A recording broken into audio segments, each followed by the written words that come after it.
Hey guys, welcome to the channel. Thank you for liking, subscribing, and sharing. Truly appreciate it. Shout out to everyone out there. Today, what I'm going to be doing is Volkswagen Jetta is getting P300 and 302, which is a misfire, a random misfire and misfire on cylinder 2. So I end up getting these from Advanced Auto.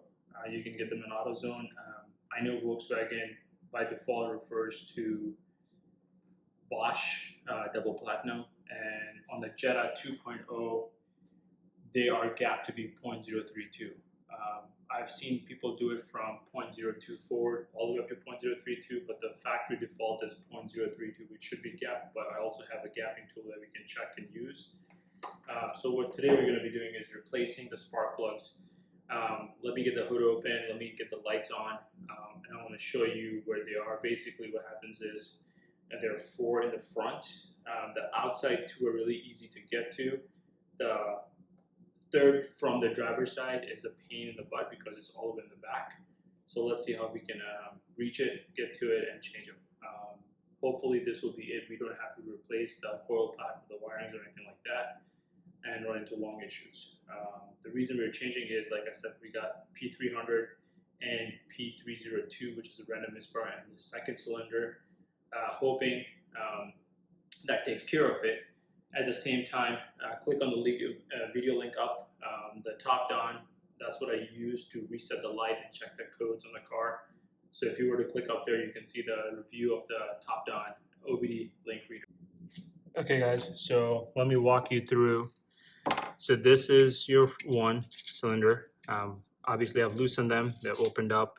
The second one goes in here.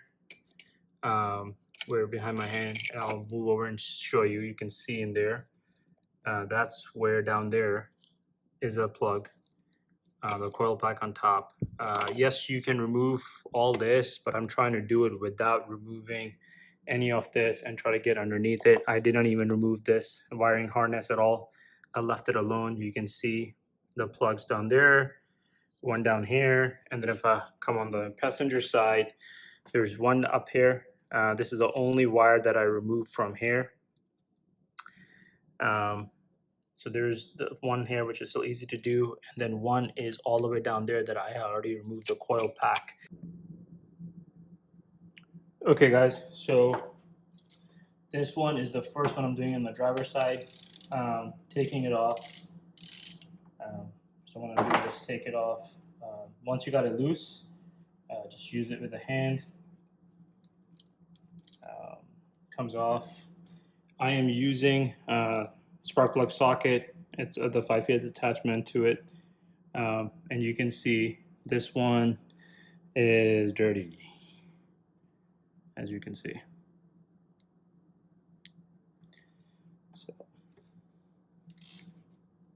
So I'm using these auto lights from Advanced Auto, like I mentioned. If you were to go to a Volkswagen dealership and get it, most likely they will be gapped. I'm pretty sure I've used Hondas before, NGKs, and they have always been gapped. This one I just wanted to check. So when I checked it, when I got the box opened up, I noticed that they were about 41 or 42.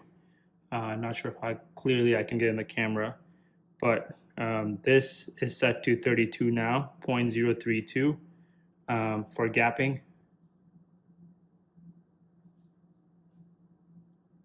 So basically what I'm going to do is now I'm going to put this in and go through 1, 2, 3, 4.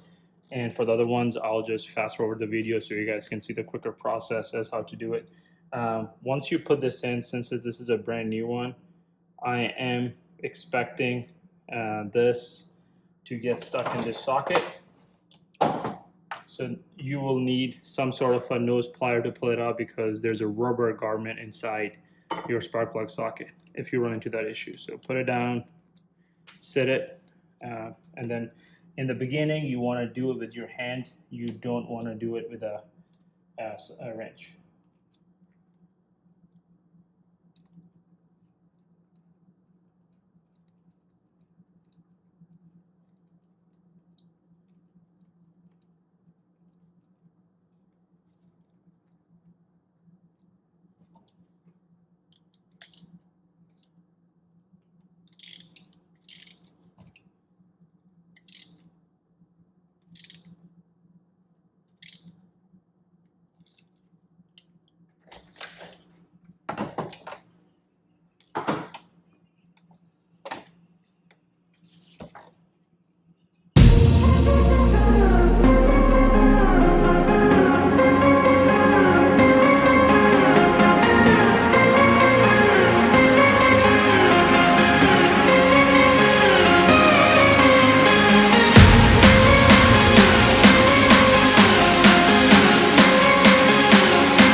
able to change all 4 out.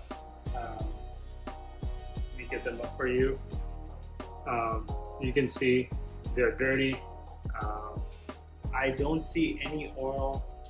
Little bit I see some here, but that's about it, nothing else. Again, this car had the 2 codes on it. Again, it also had about 92,000 miles on it. If you're going from the driver's side, I believe the hardest that I experienced of pain taking this the coil pack off was the number 3, which is on the other side for the passenger side. Other than that, they're very easy. One thing I do recommend is if you are working with this, basically, this is your spark plug socket, right? So when you put it in, it goes in and it fits in, the key fits in, but then also the rubber grommet holds it too, right? So that's why you pull it out instead of sticking in and then drop a new one. Same thing. Whenever you drop a new one, this gets stuck. Unless you have a workaround, what I would recommend doing is getting some sort of a long pliers. I ended up going and getting this. Didn't need it, or you can get a flat one to basically put it here and use it. The whole time you saw me using the other one, which is more than enough. Just in case you do get these, I noticed almost all of them were off in the gap. I had to set it to 0.032 for all of them. Again, if this video helped you out, if you have any questions, put them in the comment down below. Once again, thank you for liking, subscribing, and sharing. Take care, guys.